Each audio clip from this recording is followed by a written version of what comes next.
faisait un moment que je me posais des questions sur. Enfin, il y a des trucs sur lesquels je suis sûr et certain parce que ça fait longtemps que ça a été diagnostiqué et tout ça, entre les métophobies.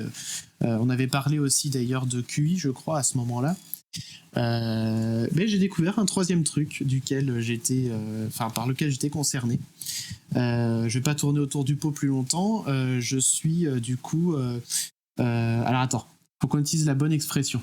Parce que du coup, selon l'expression, il y en a qui aiment pas trop ça. Alors, bon, je vais utiliser la mauvaise expression, mais je sais plus comment on est censé dire, donc au pire, on s'en fout. Mais je suis atteint du syndrome d'Asperger. Alors, on va détailler un petit peu tout ce que c'est. Et je vais vous expliquer un petit peu comment je m'en suis rendu compte, ce que ça implique, etc., etc. Alors, en général, comme je dis, on n'aime pas dire atteint parce que c'est pas une maladie en soi, c'est un truc de naissance et voilà, on est avec ça, on a ça toute sa vie, on meurt avec ça et c'est pas une maladie en soi, c'est juste un syndrome. Alors, d'où le HPI. Alors HPI, c'est pas forcément lié, mais on va voir qu'effectivement ça arrive assez souvent. Kaliel qui dit copain. Ah bah voilà, donc comme ça on est deux. Alors, j'explique un petit peu les choses. Donc, je me le suis pas autodiag tout seul. Hein, j'ai été passer les tests parce que alors, ça commence toujours forcément par un autodiag parce qu'arrive un moment où on se pose la question. Et du coup, donc il y a forcément un autodiag qui arrive au départ. Mais évidemment, c'est mieux de le faire diagnostiquer par un professionnel de santé, parce que si vous ne le faites pas diagnostiquer, bah, vous pouvez vous prétendre tout Asperger ou TDAH ou HPI ou ce que vous voulez que vous êtes. Tant que ça n'a pas été diagnostiqué par des vrais tests qui confirment ça, ça a aucune valeur, quoi. Parce que c'est vrai qu'aujourd'hui c'est un peu la mode, c'est triste, mais c'est un peu la mode. Des gens qui vont s'auto-diagnostiquer tel ou tel truc juste parce qu'ils se sont rendus compte que ceci, cela, et dire ah tiens, je suis comme ça parce que j'ai vu ça. Non, ça marche pas comme ça, faut aller un peu plus loin. Et donc ça faisait déjà quelques années que je me posais la question. Et je vois Diaz Benji, tu dis le petit astronome aussi et penseur sauvage aussi. Ouais, en fait c'est la vidéo de penseur sauvage. J'allais y venir, mais qui m'a amené à aller faire les démarches en fait pour auprès donc d'une neuropsychologue pour diagnostiquer ça, parce que en fait quand j'ai vu sa vidéo, je me suis dit clairement là je coche beaucoup de cases. Je me reconnaissais dans beaucoup de choses qu'il disait en fait. Et c'est pour ça que j'ai fini par sauter le pas, me dire bon bah je vais prendre rendez-vous parce que ça peut peut-être me faire avancer justement parce que mon objectif de départ c'est toujours essayer de soigner justement mon hémétophobie. Ça avance très lentement mais ça avance et j'ai encore du boulot à faire dessus, mais bon ça, je me rends compte quand même que ça avance et que j'ai fait des progrès depuis un certain nombre d'années. Bon bref. Et voilà, dans tout ce cheminement-là, je suis donc arrivé aussi sur ce diagnostic-là. Donc c'est la vidéo de Penseur Sauvage qui m'y a amené. Donc comment ça s'est passé ? Parce qu'il n'y a pas que Penseur Sauvage, il y a aussi Super Flame qu'on avait parlé en live une fois. Et Super Flame, il est comme moi, il est aussi Asperger et HPI. Et du coup, en fait, quand il en avait un petit peu détaillé en live sur Twitch, il avait, là c'est pareil, je m'étais dit, je me reconnais beaucoup dans ce qu'il raconte en fait. Et du coup, en fait, voilà, 2 vidéos qui me confirmaient ce truc-là, je me suis dit, faut que je fasse quelque chose, quoi. Donc du coup, qu'est-ce qui s'est passé ? J'ai fait les tests, ça a duré toute une journée avec la neuropsychologue qui était très gentille au demeurant. Et en gros, j'ai fait aussi bien des tests qui m'ont reconfirmé du coup le QI, donc des tests de QI et des tests du coup plus justement dédiés au syndrome d'Asperger. Et donc à l'issue de ces tests-là qui ont duré une journée, elle m'a elle a refait après tout un bilan et puis on s'est revu quelques semaines plus tard pour qu'elle me donne justement les résultats et tout, et elle m'a confirmé du coup le truc.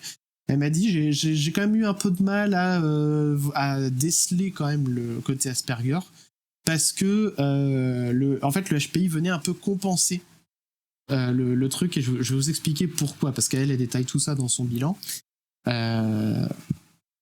Donc voilà. Alors, juste avant d'aller plus loin, pour ceux qui ignoreraient un petit peu ce que c'est que Asperger, parce qu'on entend souvent parler autisme Asperger, qu'est-ce que c'est?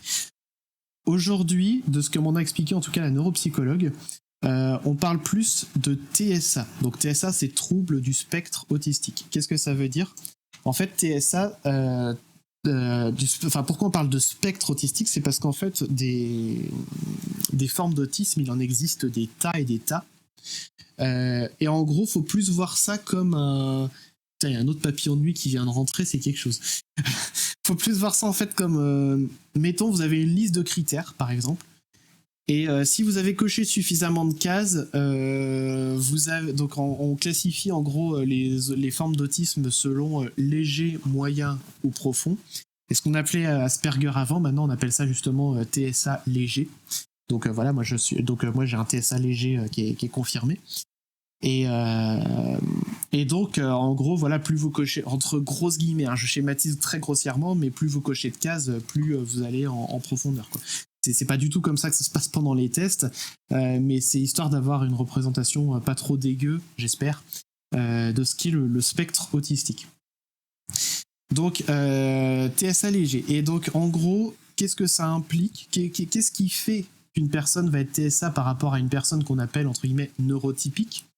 En gros, une personne qui a des troubles du spectre autistique, elle va avoir avant tout des troubles, on va dire, sur le plan social, relationnel. C'est-à-dire que une personne neurotypique va naître, entre guillemets, avec la faculté de savoir échanger avec des personnes de façon naturelle, même des personnes qu'elle ne connaît pas forcément, de pouvoir échanger avec elles, de pouvoir un peu anticiper leurs réactions, etc. etc.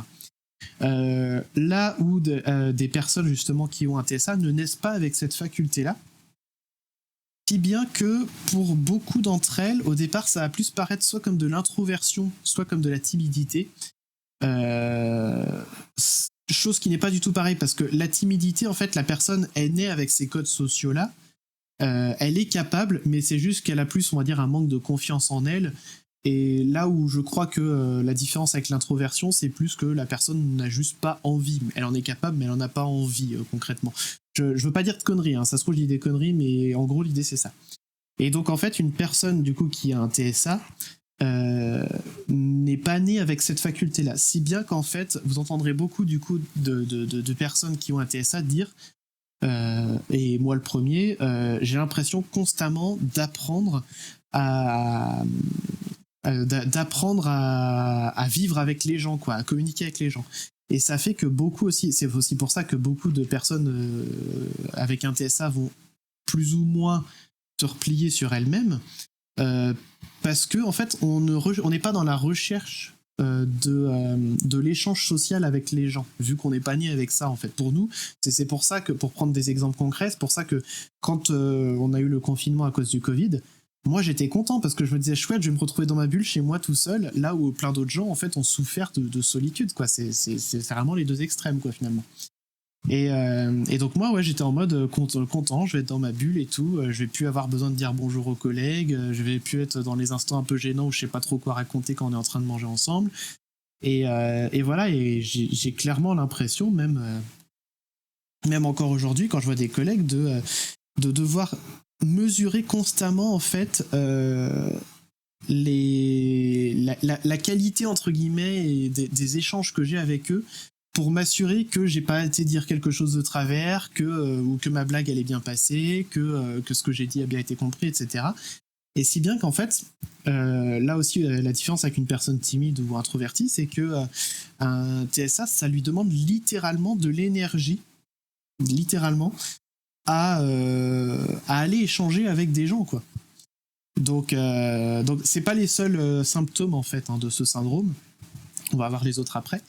Mais donc voilà, ça fait que du coup, une personne autiste va donner l'impression d'être peut-être un peu renfermée, un peu repliée sur elle-même, surtout quand elle est en présence de personnes qu'elle ne connaît pas. Mais pour autant, c'est... Alors, ça veut pas dire qu'on n'aime pas la... Merci la moto, je pense que c'est entendu. Ça veut pas dire pour autant que on cherche pas la compagnie des gens, hein. Je veux dire, on apprécie être en compagnie de nos amis, de nos proches, de passer du temps. Et il y a aussi des moments où on a littéralement envie d'être seul. Et que ça nous fait du bien d'être seul. Alors il y a plein de gens à qui ça fait du bien, hein, je dis pas d'être seul, et il y a plein de gens qui sont timides, il y a plein de gens qui vont se reconnaître dans tout ce que je peux dire. Mais pour autant, entre grosses guillemets, si vous cochez pas toutes les cases que je dis, bah vous n'avez pas besoin de vous poser de questions, quoi. Ne vous auto-diagnostiquez pas de TSA si vous pensez pas, entre guillemets, cocher toutes les cases, quoi. Générali qui dit: ma nièce et mon neveu sont aussi TSA légers. Décoder les émotions des autres. C'est un gros papillon là. Ouais, c'est un très gros papillon qui est passé dans la rue. Là aussi où ça peut poser problème, et je vais vous donner un exemple qui va vous parler à tous parce que ça concerne une personne que vous connaissez très bien. C'est bizarre car ma nièce peut aller parler à des inconnus alors qu'elle est autiste. Bah, en soi, c'est pas impossible, mais ça coûte de l'énergie et je veux dire, moi, j'essaye constamment d'apprendre à le faire et quand j'ai besoin de le faire. Hein. C'est-à-dire que, typiquement, quand on fait nos escape games, je suis confronté à plein d'inconnus. Mais l'avantage, c'est que déjà, je passe beaucoup de temps à régler, on va dire, un peu les à côté, la technique, tout ça, machin. Bon, je rentre pas dans les détails de l'escape game, mais ça m'occupe déjà un peu l'esprit. Je fais un truc que j'apprécie, donc voilà. Mais littéralement, je me force un petit peu à échanger avec les gens, forcément. Mais je le fais parce qu'il faut le faire. Mais si j'avais pas besoin de le faire, je le ferais pas. Clairement. À 10 ans, elle s'est barrée avec un homme pendant une visite de musée. Ok, bon après, ce qu'il y a, c'est que voilà, ça, comme je dis, le trouble du spectre autistique, c'est très large. Et il y a plein de gens qui auront un TSA qui vont se reconnaître dans ce que je dis, et d'autres qui vont pas forcément se reconnaître, mais qui vont cocher d'autres cases que moi, je coche peut-être pas forcément, quoi. Et juste quand tu disais Generally décoder les émotions des autres, ça fait écho aussi au fait que en soi on peut ressentir, on peut très bien ressentir les émotions. C'est plus éventuellement les intentions en fait des gens qu'on va avoir du mal des fois à interpréter. C'est pas exactement la même chose. C'est un peu plus subtil, mais voilà. Et donc oui, du coup, un autre truc aussi qui concerne beaucoup les TSA, c'est qu'on peut être très premier degré, pas seulement au niveau de l'humour, mais vraiment au niveau du sens des mots. Et c'est pour ça que moi, quand je parle, j'essaye de toujours bien choisir mes mots pour être sûr d'être bien compris. Et c'est aussi pour ça que des fois, quand on me dit quelque chose, que je reformule ce qu'on m'a dit pour être sûr d'avoir bien compris déjà, pour être sûr que le mot qui a été employé n'était pas un mot ambigu ou quoi que ce soit. Et du coup, là où on peut être très premier degré, donc c'est aussi sur l'humour. Alors moi, je sais que quand je connais bien les personnes, quand j'ai appris à connaître les personnes en question, du coup, j'arrive à savoir quand elles plaisantent. Même si des fois, je me fais avoir, mais la plupart du temps, j'arrive à savoir quand elles plaisantent et je rigole de bon cœur avec elles. Hein. Ça veut pas dire qu'on n'apprécie pas l'humour, au contraire, mais voilà. Mais par contre, avec des personnes dont je connais moins les réactions, voire que je connais pas du tout, je peux me faire avoir, mais en beauté. Et voici un exemple donc, qui va vous parler à tous, parce que comme je dis, vous connaissez bien la personne. L'été dernier, on a été voir, avec Emma et puis mon fils, on a été voir Sœur Patou. On a été chez elle, on lui a rendu visite, on a passé un bon moment ensemble. On arrive chez Sœur Patou. Sœur Patou, je vais pas vous dire où elle habite, sachez juste qu'elle habite en Cambrousse, bien pire qu'ici. S'il y a une voiture qui passe devant chez elle dans la journée, c'est déjà beaucoup. Sans vanne. Je me gare devant chez elle. La route est relative... Enfin, on a la place de passer à deux, mais voilà, c'est une petite route de campagne, mais la route est quand même assez large pour que je puisse me garer devant chez elle. Je quitte la voiture, on descend... Et puis voilà, on commence à s'approcher pour aller lui dire bonjour et tout. Elle nous a vu arriver. Et elle me dit par contre, Chris, reste pas là parce que est-ce qu'il va y avoir du monde qui va passer, ça va gêner et tout machin. Moi, qu'est-ce que je fais ? Bah, je retourne à la voiture. Je commence à retourner à la voiture et là, elle m'arrête, elle me dit mais non, mais c'était une blague, t'inquiète pas. Mais moi, je l'avais vraiment pris premier degré le truc et ça m'arrive régulièrement, j'ai envie de dire ce genre de choses. Alors, pas souvent non plus. Mais ça m'arrive quand même de temps en temps, voilà, où je vais prendre un truc pour argent comptant, c'est comme dire, mais non, c'était une blague, t'inquiète pas. Et ouais, la grosse blague, voilà, de Patou qui voulait ouais,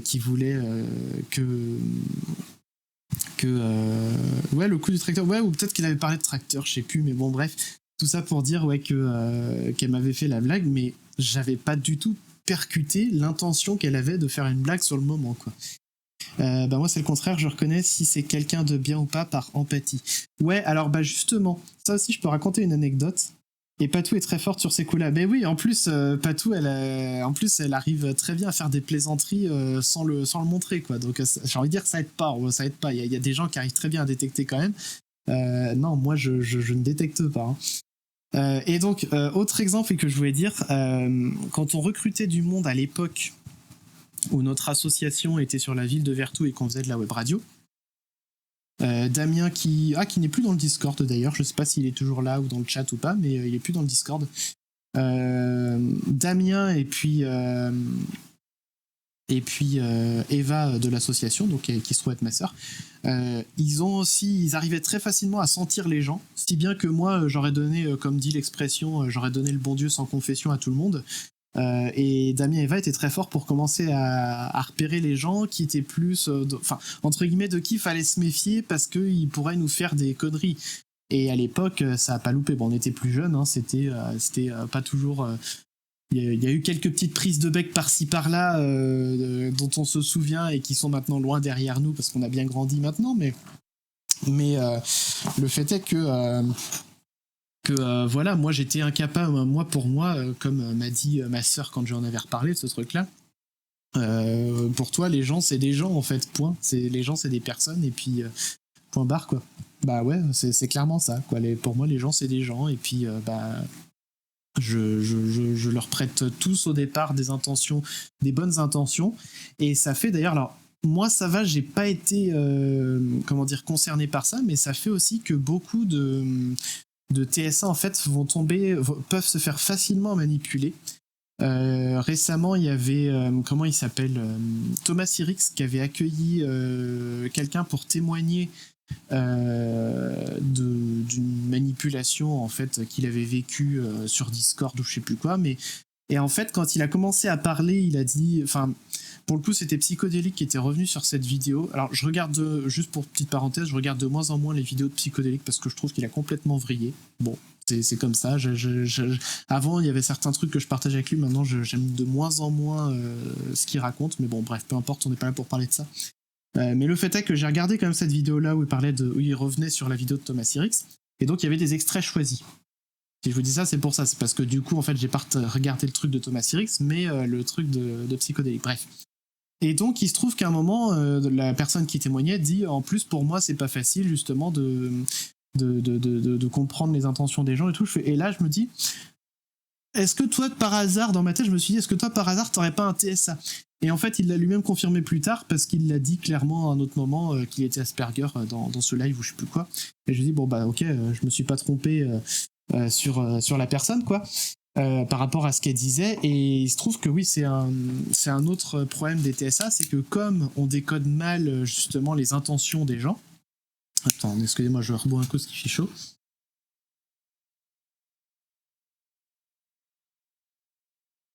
Comme on reconnaît mal les intentions des gens, bah on peut facilement se laisser manipuler. C'est ce qui est arrivé du coup à cette personne. Moi, heureusement, je suis jamais tombé dans des trucs type dérive sectaire et tout ça, fort heureusement.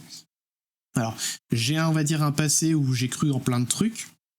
Peut-être pas autant que Monsieur Sam, par exemple, pour prendre son exemple, ou comment il s'appelle,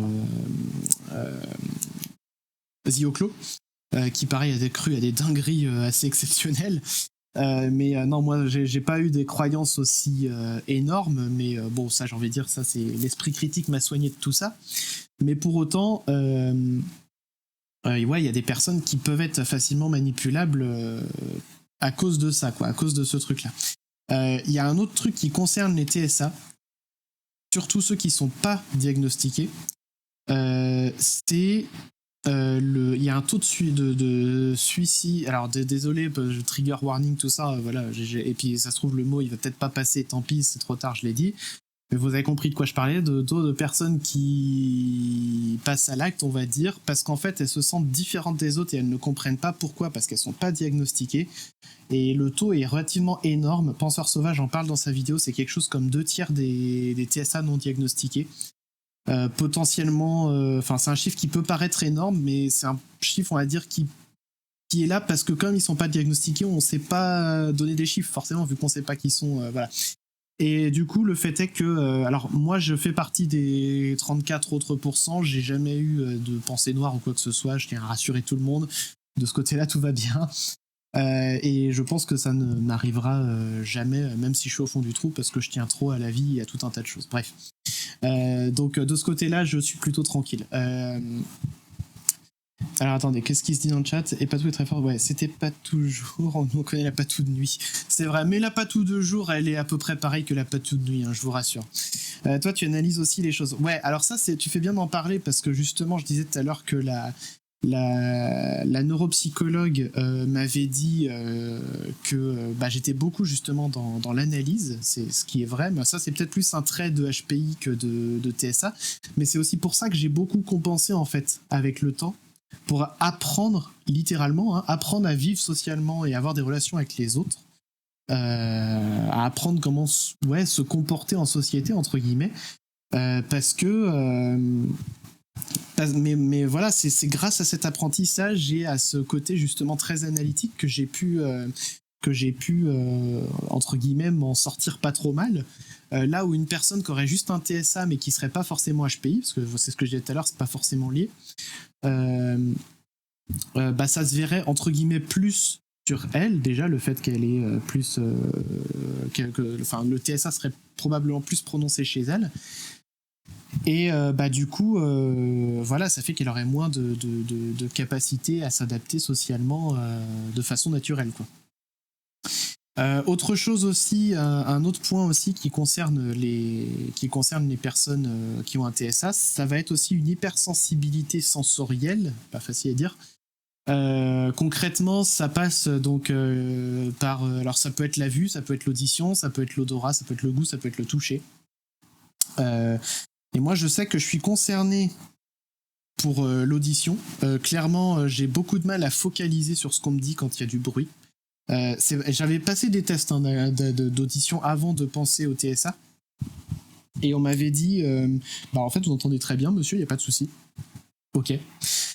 Et en fait, il se trouve que, entre guillemets, c'est comme si j'entendais trop. C'est-à-dire que, mettons, si je suis dans une cage d'escalier qui réverbe, je prends cet exemple-là parce que c'est la cage d'escalier que j'emprunte tous les jours quand je vais au boulot. Il y a une cage d'escalier, si on me parle, je suis obligé de faire un gros effort de concentration pour essayer de comprendre ce qu'on me dit parce que j'entends beaucoup plus la réverbération de la pièce que ce qu'on est en train de me dire. Là où deux personnes lambda arrivent très bien, enfin je le vois quand d'autres collègues parlent entre eux dans la cage d'escalier, ils n'ont aucun problème pour se comprendre. Moi je dois faire un gros effort de concentration pour comprendre ce qu'on me dit. En milieu bruyant, mettons dans un magasin, dans une foule et tout, ça arrive fréquemment que je fasse répéter aux gens, mais c'est pas parce que je suis sourd, c'est parce que j'entends tous les bruits autour. Et mon cerveau ne fait pas le tri en fait dans tout ce que j'entends. Donc si bien que, ou même quand je fais un repas de famille qui a beaucoup de bruit, beaucoup d'agitation, ça peut être très fatigant pour moi. Parce que ouais, il faut que je me concentre vraiment sur ce qu'on me dit. Et ça fait que des fois, j'apprécie autant quand je suis en repas de famille, des fois je ne dis rien parce que j'arrive pas forcément à en placer une, parce que je sais pas à quel moment concrètement je peux en placer une. Et pourtant vous connaissez mon côté très volubile, mais aussi parce que des fois c'est pas toujours aussi des sujets qui m'intéressent, mais ça c'est un autre débat, mais aussi parce que pour échanger et comprendre ce que les gens me disent, je fais un gros effort pour essayer de comprendre littéralement ce qu'on me dit. Donc voilà, ça complique les choses. Visuellement je suis pas trop concerné, si ce n'est qu'il y a, on va dire, un seuil de luminosité, on va dire, quand la luminosité est très forte, il n'y a pas de souci. Quand elle est très faible, il n'y a pas de souci. Mais quand c'est un entre-deux, je ressens un inconfort. C'est pas méchant, mais il y a un genre d'inconfort. Si bien que ça m'avait conduit même à changer les ampoules un jour dans le salon, parce que je trouvais qu'elle n'était pas assez forte. Donc j'avais changé l'ampoule et j'avais remplacé par une ampoule qui était plus forte, et du coup je me sens plus à l'aise maintenant dans mon salon. Mais par exemple, si c'est juste par exemple une lampe de chevet qui est allumée, ça me pose pas de problème. Au contraire, je trouve ça même très joli, une petite lampe de chevet dans une pièce un peu dans la pénombre. Mais une lumière très forte, ok, mais un entre-deux, c'est non. c'est complètement con, mais c'est comme ça. Le toucher, je suis pas quelqu'un qui suis très tactile, en tout cas avec des gens que, enfin, voilà, avec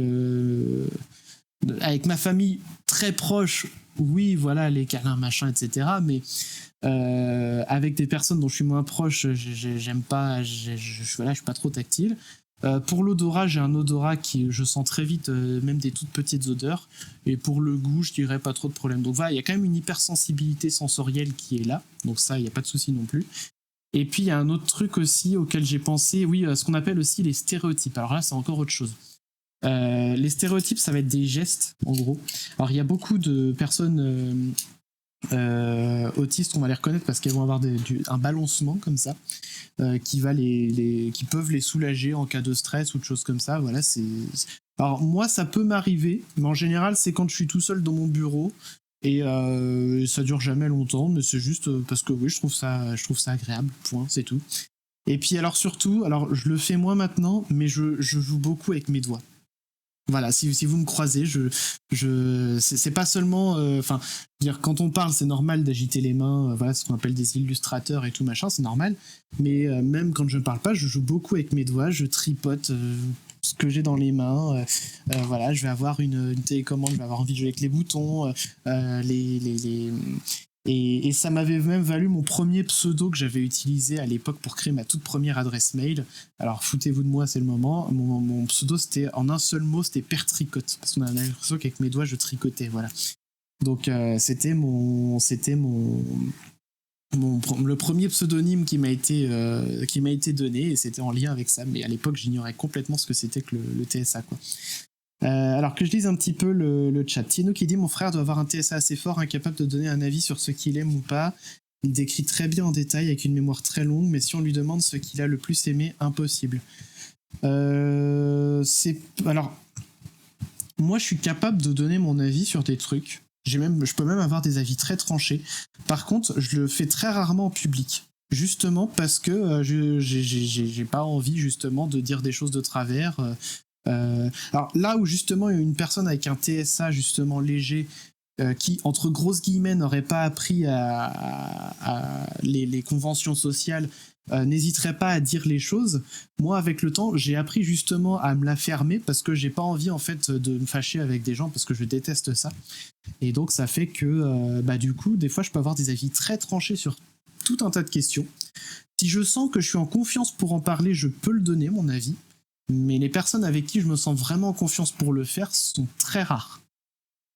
Donc, parce que je sais que derrière, en fait, la personne, c'est aussi parce que je sais derrière que la personne, même si elle a un avis différent du mien, elle va pas chercher nécessairement à complètement me contredire, et je sais que la personne va être à l'écoute et tout machin, et en général, j'apprécie beaucoup justement avoir des longues discussions avec ces personnes-là. Moi je dis rien durant les repas de famille parce que j'entends pas bien. Alors ouais, du coup effectivement c'est un autre problème, mais je comprends du coup tout à fait. Tiens, Icost qui est là. Bonsoir Icost. Du coup désolé, je reprends le chat là parce que j'étais en train de parler, mais bonsoir à toi Icost. En retard, je regarderai le replay. Il y a pas de souci parce qu'il y a beaucoup d'infos dans ce replay finalement. Kaliel qui dit c'est mignon Père Tricote. Alors enfin du coup ça s'écrivait PERTRICOT.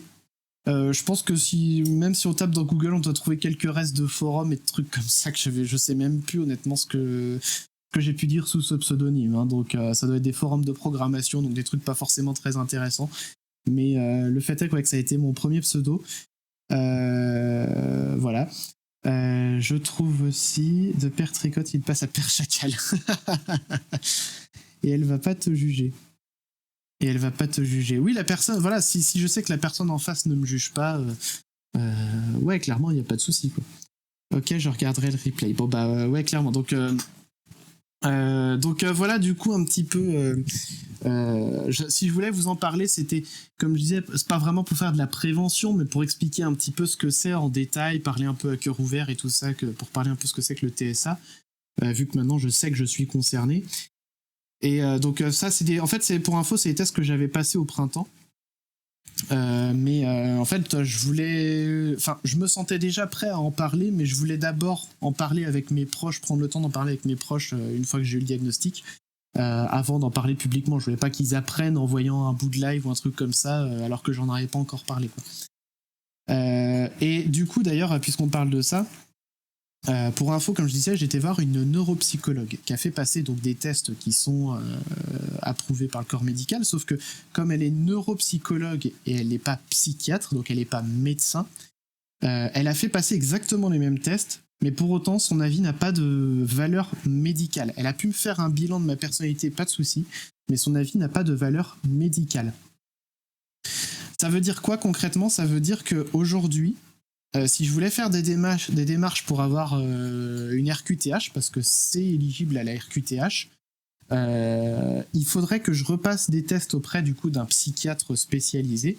Donc ce seraient les mêmes tests, mais qui, comme c'est un médecin, bah du coup il a, ça a pour valeur pour débloquer après le truc et tout. Donc pour l'instant, moi c'est pas des démarches que j'ai faites. Je sais pas encore si je vais les faire. Peut-être que oui, peut-être que non. Je suis pas encore décidé. Je verrai. Le fait est que comment ça y est, j'ai perdu le fil de ce que je disais. RQTH, psychiatre, mais ça a la même valeur. Bon, je sais plus trop où je voulais en venir, mais voilà. Icos qui dit TSA. Qu'est-ce donc cet acronyme? C'est-à-dire trouble du spectre autistique pour le coup. Pas syndrome, mais du spectre. Mais en gros, voilà, j'ai appris que j'étais concerné. J'avais donc pour parler comme on disait entre guillemets avant, je suis Asperger. Je l'ai appris au printemps. C'est aujourd'hui on parle plus de TSA léger que d'Asperger parce que la nomenclature a été revue, enfin bon bref, donc comme ça tu verras un petit peu tout le détail. J'ai expliqué tout ça là, ça fait à peu près une bonne demi-heure que j'en parle. Tino qui dit mon Ferré, je sais. Ah, mon frère peut-être. C'était déjà quand il avait 10-14 ans, quand j'étais en vacances avec lui, il était incapable de dire s'il aimait ce qu'on regardait, visitait, etc. J'en pouvais plus. Et maintenant qu'il a 40 ans, il revient de vacances, on lui demande ce qu'il a aimé, impossible. Bah peut-être que, en vrai, hein, c'est pas impossible que ce soit le cas. Hein. Enfin, peut-être qu'il a été diagnostiqué, du coup, si je sais plus trop comment tu le disais tout à l'heure. Mais ouais, je crois oui que ça fait partie des symptômes du coup de ce syndrome. Et c'est cool pour les autres personnes qui vous regardent, qui ont un TSA, ils se sentent moins différents. Bah en fait c'est aussi pour ça que je voulais en parler. Puis, oh putain, il y a encore une bestiole là qui est en train de rentrer là de. Ah putain, c'est quoi ça? Ah alors. Ouais, alors j'aime pas ces bestioles là. Attendez, je vais la virer. Ouais, est-ce que je peux trouver un. Putain, il va falloir qu'elle dégage cette bête là. Merde, avec quoi je vais faire ça? Putain, j'ai même pas de. Je veux pas la prendre dans mes mains, c'est dégueulasse ces trucs là. Tiens, un bout de papier, j'ai un bout de papier, c'est quoi ce bout de papier? Ouais, voilà. Attendez, je me laisse interrompre par une bestiole qui interrompt le live. Ah, elle est là. Ah putain, mais je vais pas réussir à la choper là si elle se cache là-dessous.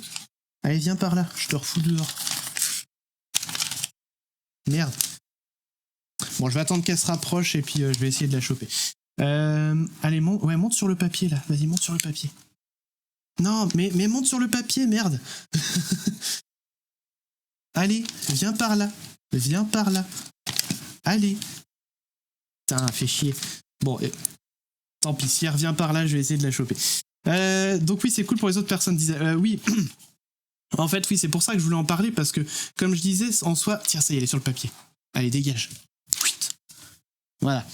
Comme je disais, du coup, on va y arriver. Parce qu'en soi, c'est pas une tare. Et à contrario, faut pas non plus les considérer, les TSA, comme des bêtes de foire. C'est vrai que je vais prendre l'exemple aussi d'un TSA connu, c'est Paul Elkarat, qui a brillé dans le jeu Les 12 coups de midi, pardon, et qui depuis est invité régulièrement dans des émissions chez Ruquier, etc., etc. Parce que c'est vrai que ce mec-là, il a une culture de dingue, grâce justement à ça, mais tristement, en fait, les personnes qui peuvent être HPI ou TSA peuvent devenir malgré elles des bêtes de foire, et l'objectif, voilà, c'est d'un côté ne pas les stigmatiser parce qu'elles sont un peu différentes, et d'un autre côté Ne pas non plus les ériger sur un piédestal, elles sont comme elles sont, et puis voilà, c'est sûr que ça peut être une chance dans certains cas, mais c'est pas pour ça qu'il faut en faire des bêtes de foire.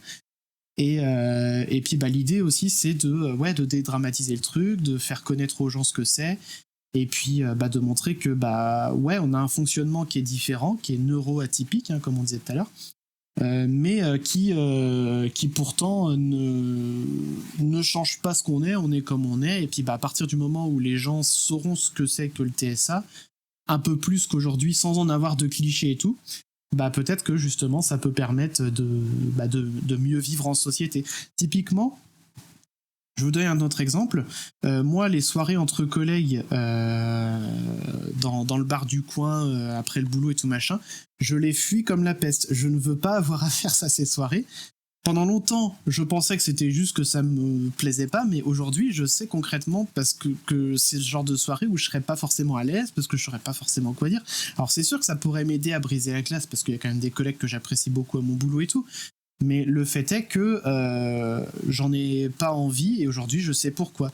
Et si ces personnes-là derrière en fait étaient au courant, parce que pour le coup mes collègues ne sont pas au courant, j'ai pas encore eu l'occasion de leur en parler vu que c'est assez frais et tout. Si mes collègues étaient au courant, peut-être qu'ils comprendraient mieux aussi pourquoi ça sert à rien en fait d'essayer de m'inviter. Si j'ai décidé que c'était non, quoi, point. Et c'est vrai que c'est toujours un petit peu chiant, mais même pas que pour des TSA, mais quand t'as des gens qui essayent de te pousser un peu au cul, allez viens et tout, puis non j'ai d'autres choses à faire, et puis allez viens, c'est pénible quoi à un moment. Du coup j'en étais où dans le chat?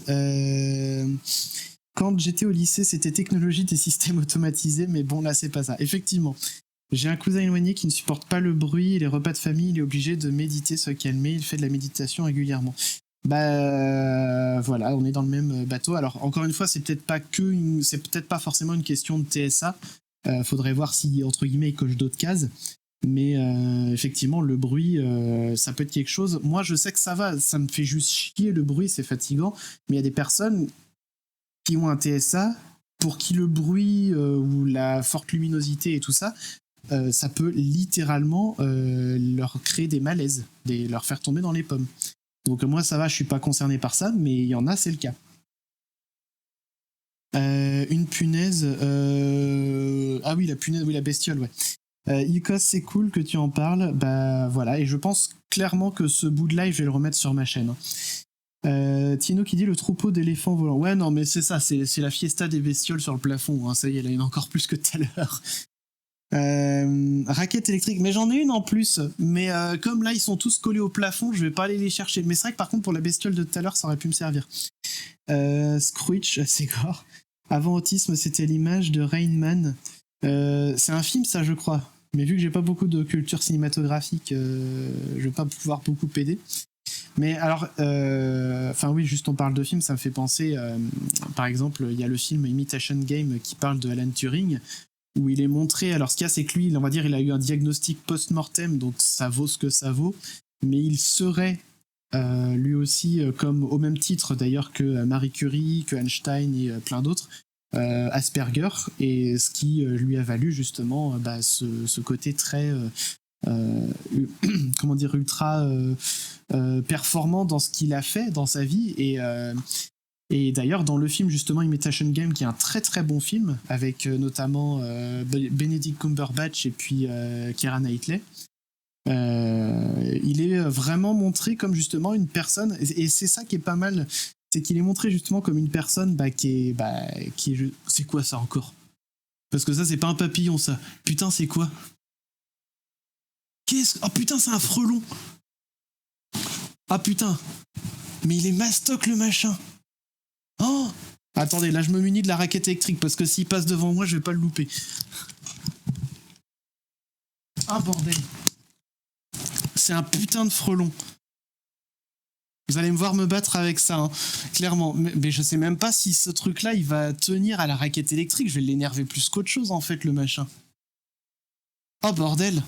Il est mastoc. Bon bref, je suis désolé, je vais le surveiller en même temps, le frelon, parce que j'ai pas envie qu'il me tourne autour. J'espère juste qu'il va sortir, c'est tout ce que je lui demande. Mais le fait est, oui, que je parlais de Imitation Game et que Alan Turing, justement, était montré comme une personne qui était très premier degré, et notamment quand ses collègues, à un moment dans le film, lui disent « on sort manger ». En fait, ses collègues, ils attendent de lui qu'ils disent s'il vient avec eux ou pas. Et lui, en fait, il est juste là à dire « ok ». Et du coup, ils disent « non, mais on sort manger ». Et il dit oui, ok, j'ai entendu. Et puis en fait il dit tu viens avec nous. Et en fait ouais, clairement c'est le côté premier degré que j'expliquais tout à l'heure, hein. C'était quand on dit les choses on sort manger, on devine pas forcément l'intention des personnes derrière. Et lui en plus il était concentré sur son truc, il a rien compris à ce qu'on lui disait, quoi. Donc c'est un petit détail du film mais que j'ai trouvé justement plutôt bien représenté. Putain, je sais pas quoi. Oh putain, le salaud, il est passé. Alors je vais vous montrer, il y a des vinyles qui sont accrochés là-haut. Voilà, il est passé derrière. L'enfoiré. Bon, on va tâcher de faire gaffe, mais tant qu'il est derrière, j'ai envie de dire, faut déjà qu'il retrouve la sortie, ce con-là. Bon, qu'est-ce qui se dit du coup dans le chat? Ah il y a Nico qui est arrivé dans le chat en pleine bataille contre le frelon. Bonsoir à toi Nico. Icos qui dit perso je suis également neuroatypique et j'en parle pas, j'ai ce qu'il faut pour vivre bien parce que ça fait peur aux gens. Écoute, y a pas de souci, je respecte ça, y a pas de problème. Allez, viens, on va jouer au docteur. Hello Nico, je sais qu'il coche d'autres cases, il a été diagnostiqué Asperger. Ok, bon bienvenue au club du coup. Ça va les gens? Écoute, ça va très bien et toi Nico? Lol, un frelon, un combat en direct, oui, ouvre la fenêtre. Mais en fait, la porte est ouverte, hein, et c'est pour ça qu'il est rentré. Mais il veut pas ressortir ce con-là. Tu penses, il fait plus chaud ici que dehors maintenant. Kaliel qui dit préparez-vous à une évacuation de chacal, la santé en priorité. Nous sommes en guerre. Ça me rappelle une cousine qui avait un frelon qui tournait autour, elle a crié « Je ne suis pas une fleur », j'ai cru mourir de rire. Tino qui dit « Depuis tout à l'heure, il a reçu l'ensemble du bestiaire volant de Vendée ». C'est à peu près ça, hein. C'est clairement, je vais pouvoir ouvrir un recueil, mais je sais même pas où il est passé celui-là. Le truc, c'est que s'il sort pas de derrière les vinyles, demain... je vais retrouver un frelon clamsé en fait demain derrière les vinyles ou quand je vais déménager du coup. Parce que là, je pense qu'il y est toujours. Hein. Je vois rien qui tourne. Je vois plus rien qui tourne autour de moi. Donc je pense qu'il est toujours derrière les vinyles. Intéressant Tino. Moi j'ai un pigeon voyageur qui squatte avec moi et c'est vraiment pas des conneries. T'as un pigeon voyageur dans ton jardin, mais est-ce qu'il t'a amené un message du coup? C'est ça la question. Les frelons, l'aspirateur, ça marche bien. C'est pas faux, ça peut être une idée. Surtout qu'en plus, alors c'est pas un Dyson, mais c'est un truc qui aspire bien, donc ça pourrait se tenter, mais il faudra déjà qu'il sorte de sa cachette. Demain, il sera sec. Demain, t'as une ruche. J'espère que s'il survit à l'aspirateur, ça craint. J'avoue. Mais c'est vrai que... putain, mais il est vraiment derrière les trucs et je pense qu'il trouve plus la sortie. Je sais plus ce que je voulais dire. Bon, c'est pas grave. Demain, ouais, non, j'espère juste, oui. Ah, pardon, j'ai entendu. Je pense que c'est un moustique qui a dû passer près de l'oreille. Ça m'a fait sursauter. Je pense qu'il y a des bons moments à clipper, les gens. Là, si vous voulez faire des clips pour le Discovery Twitch, c'est le moment. Oui, j'espère juste qu'il va pas démarrer un nid derrière les vinyles. C'est tout ce que je voulais dire. Non, là, à mes pieds... Ah oui, d'accord, shoot dedans, je sais pas. Non, ça serait méchant pour le pigeon, quand même. On lui montre l'article sur les abeilles guyanaises. C'est l'article, je crois que je l'ai vu passer sur les abeilles mastoc qu'on fait des victimes et tout, c'est ça? Donc, ouais, non, je vois de quoi tu parles. Il cherche le vol du bourdon derrière les vinyles, bien joué. Il coste. Non, mais ça le tue pas, après il meurt de faim dans la poussière et les acariens. Tu confonds pas avec ton chat. On te soutient dans ton combat, non tiens-nous, j'ai une phobie des abeilles. Non, ça va, je suis pas trop phobique, mais... Enfin, des insectes. Les araignées, à une époque, je détestais ça, maintenant ça me pose moins de problèmes. Mais pas... En fait, c'est juste que j'ai pas envie de me faire piquer, quoi. Je dirais pas que je suis phobique de ça, mais j'ai pas envie de me faire piquer. Bon, après, si je le fais pas chier, théoriquement, il me fera pas... Il me piquera pas. Mais voilà, c'est chiant, quoi. Water Defense Doing, pardon. Attends, je vais foutre une petite vidéo sur ton Didi. Vas-y, envoie. Where's the Bloody Air Force? Donc voilà, bon écoutez les gens, on va toucher doucement à la fin de ce live. Je suis... putain, mais vous verriez le bestiaire que c'est là-haut, franchement. Je vais essayer, je sais pas si vous le verrez à la caméra parce que alors il y a des trous de vis sur le mur, hein, clairement, mais là, vous voyez, il y a 4 trous de vis, c'est ce qu'on voit le mieux sur le mur. Mais si vous voyez les petits points noirs qui se déplacent au plafond, c'est clairement c'est plein de bestioles, voilà, qui se sont invitées dans le bureau parce que la porte est ouverte. C'est une catastrophe. C'est une vraie catastrophe. Donc voilà, et elles entrent par là, voilà, là c'est dehors. Voilà. Bon, on va remettre la caméra correctement. Et d'ailleurs, une bestiole, qu'est-ce que c'est que ce truc?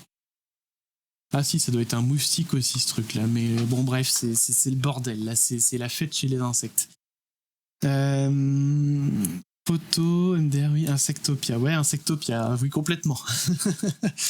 Aucun de croit maintenant parce qu'on a eu un doute. Non, bah franchement, je vois pas pourquoi j'aurais dit des conneries là-dessus, mais bon bref. Chris, j'aime beaucoup ton tour de cou. Mon tour de cou COU peut-être plutôt, enfin du coup ça. Bah merci, c'est gentil. Demande à Patou de faire la voix d'une araignée. Mais elle est pas là, Patou, on aurait peut-être dû l'invoquer ce soir.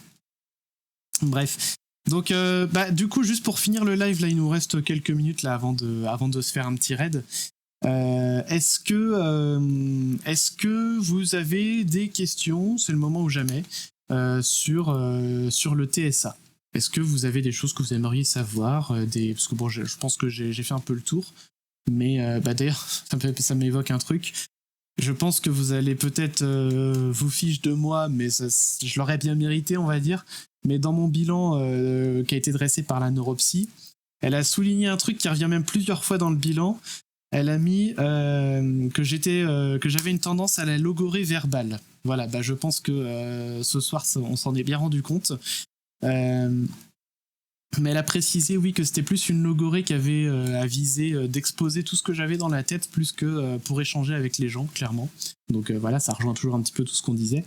Mais voilà, c'est écrit noir sur blanc, c'est Neuropsy qui a dit, oui, je suis sujet à la logorée verbale. Tienou dit, ah bon. Ça t'a coûté combien de te faire diagnostiquer? Tiens, question très intéressante, justement, parce que c'est vrai que c'est une vraie question. Le diagnostic chez la neuropsy, ça m'a coûté plus de 400 balles quand même, c'est pas rien. Bon après moi j'ai coutume de dire que la santé ça a pas de prix, mais je peux comprendre que ça rebute des gens. Néanmoins, y a une partie qui a été prise en charge par la mutuelle, donc c'est toujours ça de gagner. Mais c'est vrai que c'est pas donné parce que tu prends littéralement toute la journée de la neuropsy plus le temps derrière qui passe à établir le bilan, donc ça se comprend, j'ai envie de dire, ça se justifie. Et j'ai envie de dire, de toute façon, on fait une dizaine de séances de psy, enfin un peu plus, un peu moins selon là où on habite, mais de toute façon, on en revient au même tarif à peu près. Donc voilà. Et puis d'ailleurs, un autre truc qu'il faut savoir que je voulais préciser tout à l'heure et que j'ai oublié, il faut savoir que justement, si on veut faire les démarches pour une RQTH et tout ça, donc comme je disais, c'est auprès de psychiatres et tout. Et sauf que c'est dans des centres, alors comment on appelle ça, des centres régionaux de l'autisme, je crois c'est CRA ça s'appelle, ou un nom comme ça.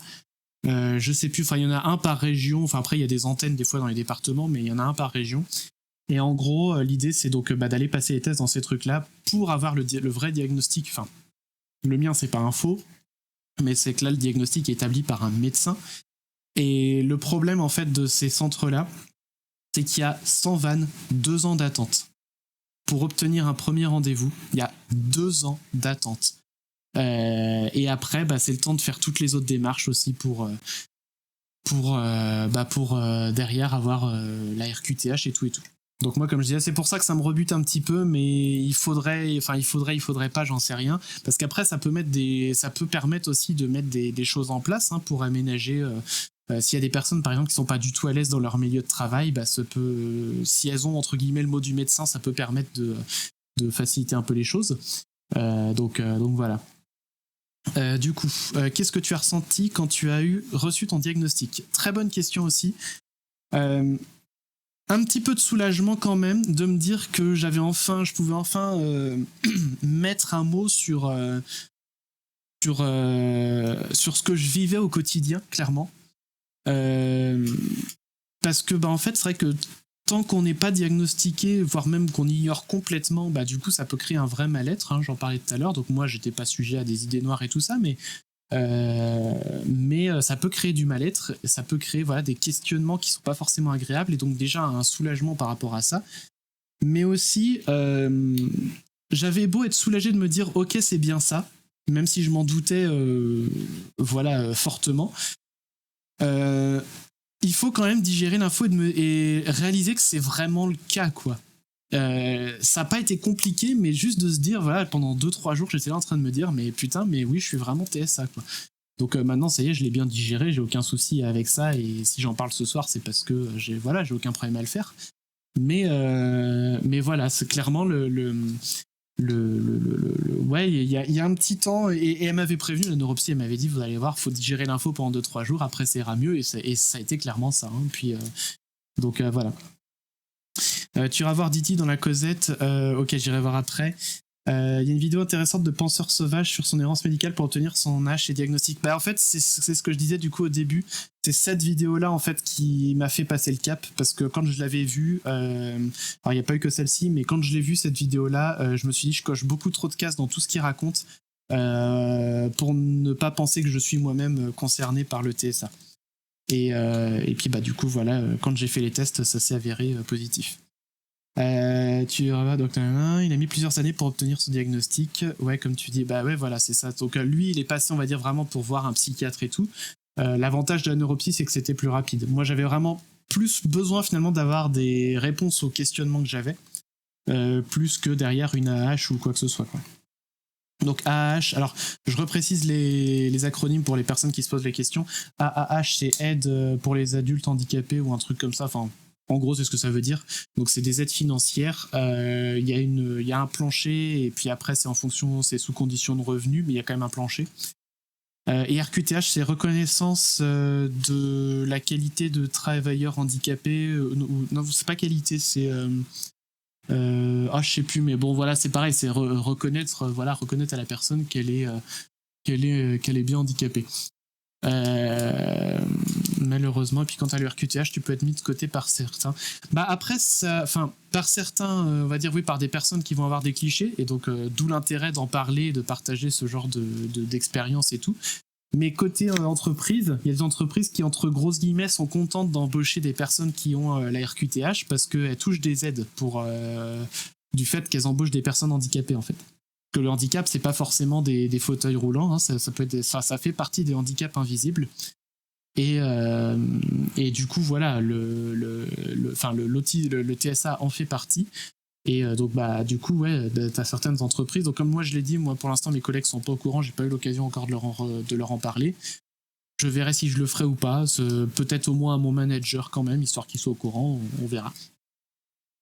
Je suis RQTH, j'ai pu avoir un téléphone bureau spécial et j'ai des chèques emploi-service. Dans une ancienne boîte, j'avais la mutuelle gratuite. Ok, ben non mais voilà, ça offre quand même des avantages, j'ai envie de dire. La vie, t'as pas fait de cadeau, et bah du coup derrière on compense avec ce qu'on peut derrière, donc je trouve quand même que c'est un juste retour des choses, quoi. L'idée c'est pas de se voir comme des assistés, c'est absolument pas le cas. C'est vraiment juste de reconnaître aux personnes qui sont concernées que on essaye d'aménager des choses de façon à ce qu'elles se sentent le mieux possible finalement, quoi, c'est tout. Je suis ok, moi aussi c'était pareil, soulagement, ça explique et ça se traite, tant mieux. Bah voilà, donc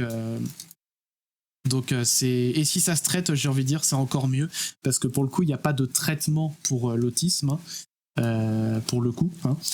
C'est juste apprendre à vivre avec, et puis éventuellement en parler avec son entourage pour que l'entourage soit conscient finalement de comment on peut vivre et ressentir les choses, et voilà, et puis après une fois que c'est intégré, on n'y pense plus, hein. Ça change pas qui on est, c'est juste on a des réponses à nos questions, quoi. La dernière RH que j'ai vue était super contente. J'ai pas honte d'être malentendante, j'apprends à mes collègues à faire la langue des signes. C'est ça qui est bien, c'est que justement ça peut permettre de comprendre qu'on est tous différents, et que on peut derrière apporter d'autres choses qui seront bénéfiques pour tout le monde finalement. Enfin moi je le vois vraiment comme ça, quoi. Plutôt que de voir ça comme une tare finalement, c'est juste trouver le positif dans la différence, quoi. Si c'est RQTH... moi aussi je suis RQTH, c'est à peine visible, lol. Je crois me souvenir effectivement de Tienou, alors je t'ai pas vu en vrai, mais je crois me souvenir de quoi il s'agissait.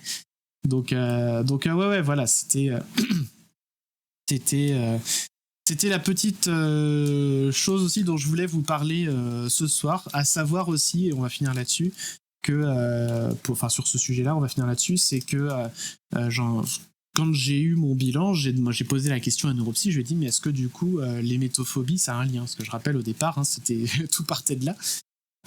Et elle m'a dit, c'est une possibilité que ce soit un symptôme du syndrome d'Asperger finalement, parce que en fait, ça met en jeu tout un tas de mécanismes dans le cerveau qui font que, comme je vous ai dit tout à l'heure, j'apprends constamment à vivre en société, clairement. Et du coup, les expériences que j'ai eues par des métophobies quand j'étais malade, quand j'étais plus jeune, j'ai intégré des réactions de mes proches ou de choses, de circonstances et tout, pour pas refaire tout le laïus autour de ça, mais j'ai intégré un certain nombre de choses qui sont du coup devenues ancrées dans ma tête et qui font que j'ai eu littéralement des réflexes en fait autour de ça, qui font qu'aujourd'hui j'ai encore des réflexes de peur et de fuite quand je suis à côté d'une personne qui peut être malade. Et le but maintenant que je sais ça, ça va peut-être d'avoir une prise en charge différente de mon hémétophobie pour avoir une vraie façon adaptée de travailler autour de ça finalement. Donc voilà, du coup, qu'est-ce qu'il se dit encore? C'est pas une tare pour moi non plus, c'est juste comme avoir les yeux de telle couleur, etc. Mais c'est ça en fait, comme le dit d'ailleurs Penseur Sauvage, à part peut-être chez quelques personnes, on va dire, très conservatrices aujourd'hui, voilà, ça pose plus de problème, pardon, qu'une personne soit homosexuelle, par exemple. Du coup, malheureusement, c'est encore un problème pour beaucoup trop de gens. Mais le fait est que voilà, les personnes naissent comme ça, vivent comme ça et mouriront comme ça. Ouais, les handicaps, pour beaucoup de handicaps, en tout cas de naissance, c'est comme ça. Donc il faut apprendre à vivre avec et pas rejeter les gens pour ce qu'ils sont, parce que ça n'a juste aucun putain de sens en fait. Mais en un sens, j'ai de la chance, je suis pas trop handicapé avec les bonnes aides. Eh bien, écoute, enfin voilà, c'est ce que je disais tout à l'heure. Hein, faut tirer du positif là où on peut, et comme ça, on le vit bien. Je n'ai pas de TSA, mais j'ai commencé à parler à 19 ans. Mais ça vient d'un lourd passé. Maintenant, on m'arrête plus de parler. On est tous différents. Ok, bah écoute, voilà, comme tu dis, on est tous différents et faut faire avec. Faut clairement faire avec. Est-ce qu'il vous reste encore quelques questions? Je peux prendre encore quelques questions et puis après, on va gentiment faire un raid. Je vais faire un petit point frelon. Ah, il a retrouvé une sortie, mais il est calme. Mais je pense que quand le live va être terminé, c'est pour ça il va être temps de faire le raid quand même. Ah putain, là ça il est complètement sorti, il va se remettre à voler, je suis sûr. Mais et voilà, gagné. Putain, je crois que je l'ai juste chopé au moment où il sortait, quoi. Putain, y a pas une toile d'araignée qui traîne histoire qu'ils se prennent dedans là? Même pas en plus. Mais ah putain, ouais, je l'ai chopé au bon moment, quoi. Bon, ouais, on va pas tarder à faire un raid. Ouais, je regarde. Ouais, donc si vous avez pas d'autres questions, on va faire le raid et puis je vais m'occuper de ce frelon parce que non, j'en veux pas je ne veux pas de toi. On ne veut pas de gens comme vous ici. Bref, défonce-lui sa gueule. Ouais, bon, je ferai ça hors live hein, quand je serai pleinement consacré à ce frelon. Faire le raid ou bacon raid? Bien joué. Il faut une araignée, Attends. Merde, il est où le message de Nico? Ah voilà, il te faut une araignée de dingue parce qu'il n'y a pas beaucoup de prédateurs le bougre. Ouais, j'avoue. Tu feras un bisou au frelon en partant. Ouais, on va faire ça. Hein. On va dire qu'on va faire ça. Bref, il n'était pas dans le chat, mais je lui passe quand même le petit mot. Joyeux anniversaire à John McClane. Il me reste 55 minutes pour le dire, donc c'est fait. Joyeux anniversaire à John McClane, hein, puisque c'est aujourd'hui. L'autre jour, j'ai eu le son d'ADD, ça a fait sursauter tout le bureau. Tiens, faut que j'aille voir aussi la vidéo dans Discord, là, j'irai la voir après. Juste, pourquoi dans le Discord, pourquoi vous avez tous mis vos pseudos avec une lettre et 3 petits points? C'est Discord qui déconne ou vous avez vraiment changé vos pseudos comme ça, les gens? Parce que je vois qu'Etaro a fait ça. Enfin, Astronico a mis A, 3 petits points. Et puis après, je sais plus qui sont les autres gens, moi, du coup, je reconnais pas leur photo de profil. Ah, d'ailleurs, un autre truc, tiens, pendant qu'on en parle. J'ai 3 problèmes et clairement, c'est lié aussi. Il est où le frelon? Il est plus là. Il est parti. Putain, il est peut-être parti. Alors, c'est comme les araignées, le problème, c'est pas quand on les voit, c'est quand on les voit plus. Bref, non, j'espère juste qu'il tourne pas genre autour de moi et je le vois pas. Un autre truc, oui, et on va finir là-dessus aussi, qui pour le coup est assez handicapant me concernant. J'ai 3 problèmes qui sont, on va dire, intimement liés. Je suis pas physionomiste. Bon, ça peut arriver à tout le monde. Mais en plus, je retiens pas les prénoms des gens. Et en plus, les questions de généalogie, pour moi, genre même dans ma propre famille, j'ai encore un peu de mal des fois à savoir si la personne, elle est... parce que c'est pas toujours des gens que je vois beaucoup, vu qu'ils sont un peu éloignés en France, mais de me dire, de lister, par exemple, la liste de tous mes cousins, par exemple, du côté de mon père, vu qu'on est beaucoup plus nombreux. Bon, j'en suis pas à 250 comme Général Lee, mais justement, j'en ai moins que ça, et j'arrive quand même pas à les lister dans leur intégralité, à savoir qui vient dans l'ordre des âges et tout, les uns avant les autres. J'ai du mal, et ça veut pas rentrer. Ça veut clairement pas rentrer. Donc, quand vous alliez pas physionomiste, du mal à retenir les prénoms, et en plus des problèmes de généalogie, vous vous doutez bien que ça peut être très handicapant quand vous êtes face à une personne, vous savez que vous la connaissez, vous dites « Ouais, oui, d'accord, oui, machin, là, enfin voilà. » Et non, tu dis pas machin, mais ça, moi j'en rigole, mais c'est très chiant. C'est très chiant. Non, c'est normal chez moi. Non, c'est Didi qui fait ça. Ah d'accord, Discord déconne avec les pseudos des gens. Ok. Pareil, tout est habituel chez moi sur Discord. Joyeux anniversaire John, voilà, oui, donc on le redit. Joyeux anniversaire John McClane. Faudra faire un clip pour l'anniversaire. Oui, faites des clips les gens. J'ai dit faites des clips à mort. C'est le moment ou jamais parce qu'il y a le Discovery de Twitch qui va arriver et qui va partager les clips des différentes chaînes. Donc faites des clips. Faites un clip là pour la bataille de Chris versus le frelon. Faites des clips pour l'ASMR. Tiens, je vous ordonne l'occasion. Je vais refaire un petit coup d'ASMR brumisateur. Voilà. On va refaire un coup d'ASMR brumisateur.